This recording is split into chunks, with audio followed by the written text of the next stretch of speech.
What's up guys, my name is Ace, and today we got some potentially fairly big news for Black Ops 7. This is based on a leak from the Ghost of Hope, who has over the years proven himself to be quite a trustworthy source when it comes to leaks. He clearly has some inside contacts.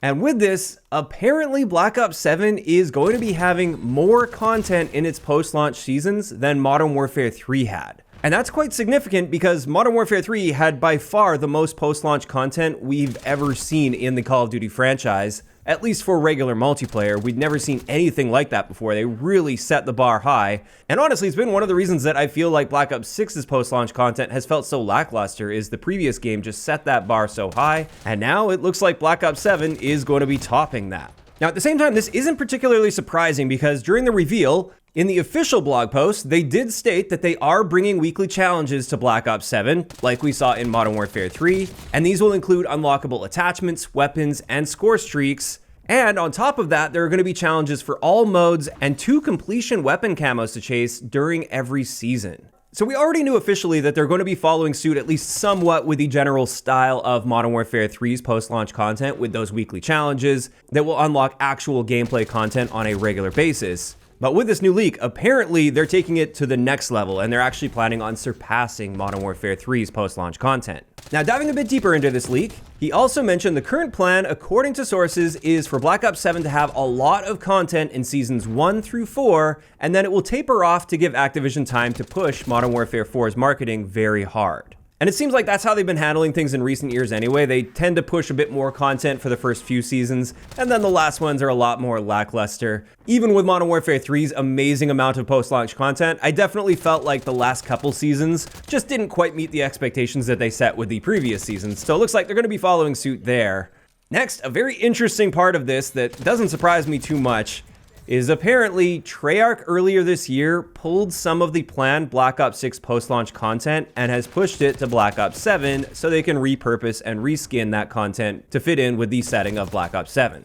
Now, funny enough, we saw this exact same rumor last year, where apparently for some of the later seasons, some of that content was held back for Modern Warfare 3 and instead pushed to fit in Black Ops 6. And I believe some of the maps that we got in Black Ops 7 were actually Sledgehammer designed maps that were initially planned for Modern Warfare 3, but they pushed them into Black Ops 6. And it looks like we're going to be seeing a similar story happen again this time around.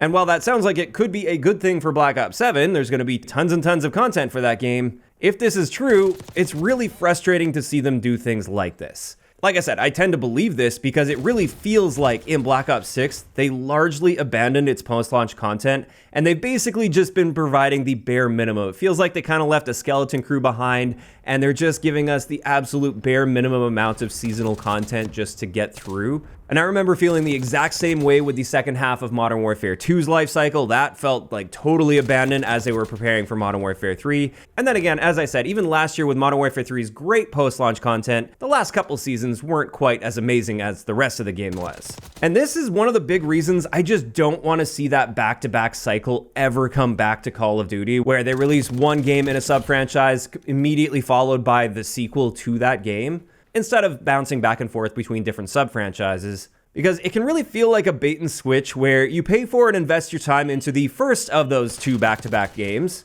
only to realize as time goes on that all of the changes and improvements and additions that you really want to see for the current game, that you think could really take the current game to the next level, they're actually going to be held back for the next year, and they're going to be used as marketing points to sell the next game. And that's actually going to be the game that you really wanted out of the first game that you bought and invested your time in. That really sucks because regardless of how good the second of those back-to-back games is, it often doesn't matter because people feel like they got burned with the first of the 2, and that primes them to avoid the second game entirely or to straight up hate the second game before ever even touching it, because of their experience with the first game and how it wasn't improved or supported as much as they had expected. And I get why people would feel that way, but then it's frustrating when we finally have a really good Call of Duty, like with Modern Warfare 3 for instance. I still think that's the best modern Call of Duty game we've had, and yet so many people avoided it entirely because it's just a DLC for Modern Warfare 2. Or people just felt so burned with Modern Warfare 2 and it just wasn't a game they were looking for, so then Modern Warfare 3 can't be that much better, right?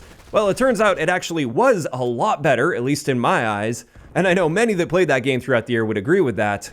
But unfortunately, that just didn't matter for a big chunk of the player base because they got burned so hard on the first one. So I really don't like how they do this, and again, I want to see that back-to-back cycle die. I never want to see that come back, and I hope Black Ops 7 is going to be the last of this cycle that we see. But getting back to the last section here from this leak, Ghost said, Treyarch and Raven are being told to leave nothing on the table for Black Ops 7 and Warzone because the engine upgrade for Modern Warfare 4, which has been told to me to be very significant, would require those assets to be heavily reworked. So finishing everything and releasing it before Modern Warfare 4 is the current agenda at Treyarch and other studios. And these rumors of Modern Warfare 4 being a bit more of a leap forward compared to the last 5 or so years of Call of Duty, that rumor's actually been floating around for a little while now, and I tend to believe that. It's been coming from various sources that they are really going to be pushing a lot of the tech forward again. And therefore, it would make sense that they're just going to be going all in with everything that they've got that's a work in progress for the current version of Call of Duty, the current version of the engine. So basically this is saying we're not going to be seeing that same thing happen again where they hold back Black Ops 7 content so they can then repurpose it to fit in Modern Warfare 4. Instead, they've got to get it all out for Black Ops 7, which means they're going to be going all out for Black Ops 7 and its post-launch content. Also, apparently, even on the Warzone side of things, nothing will be carrying forward to Modern Warfare 4. It's going to be another full hard reset on everything. Kind of like what we saw with Modern Warfare 2 going into Warzone 2. And that's pretty much it. That is going to wrap it up here. If this turns out to be true and this is their plan, I would love to see an official commitment to this before the game releases, with much more detail than what I showed from that blog post where they just kind of outlined that weekly challenges are coming back. So we don't have people buying the game based on this leak or rumor and then it turns out to not be true and then they just have plausible deniability and say, well, that was just a leak. We never actually said that officially. I would love to see an actual commitment to this and an outline of perhaps how many maps we can expect to see with each season, or what those weekly challenges are going to look like more specifically and the rewards for them. Are we going to be seeing weekly or near weekly weapon mods with like brand new unique attachments or mods to existing weapons, kind of like aftermarket parts from Modern Warfare 3? How often are we going to be getting new score streaks? Is that just going to be like one per season, kind of like what we've already been seeing? Or is it going to be more than that? Because if they do have big plans for this, I think it's something they should be hitting quite hard on for their marketing, and perhaps we will be learning more about this at COD Next in a little over a week. So there we go, some good news for Black Ops 7. I know for a lot of people, it doesn't really matter. They're just burnt out on the franchise and they're not interested in Black Ops 7, regardless of how many good things they're doing here.